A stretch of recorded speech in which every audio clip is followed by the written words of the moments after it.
后礼拜学校就要开学咯。卫生福利部的食药署今仔公布今年上半年学校营养午餐的稽查结果哦，有一件照过防腐剂超过标准，另外有一件调味料过期哦。另外，新北市卫生局接到民众的检举，讲泸州有一间卖猪火锅肉片的业者，亲像甲猪肉淋掺伫羊肉内底卖。卫生局会来进行检验哦，若是查到造假，嘛除了处罚，嘛会送地检署来侦办。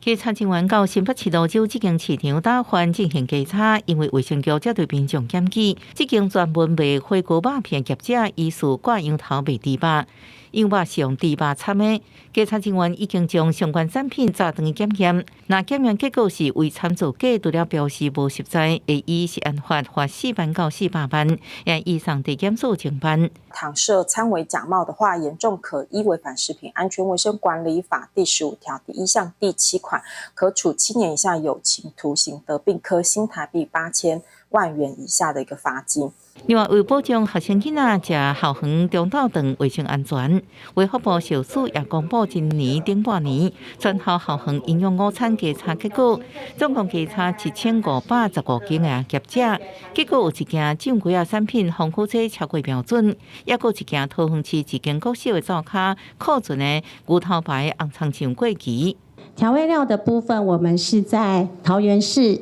的一所自测厨房里面去稽查的时候，发现在架上这个调味料已经过期了，所以我们现场就已经请他们处理。小署强调，校园营养午餐查核重点包含现场作业环境、工作人员卫生等项目，佮体验中昼顿成品甲半成品。等到月开学了后，佮会展开下半年稽查行动，来确保学生囡仔食品卫生安全。记者综合报道。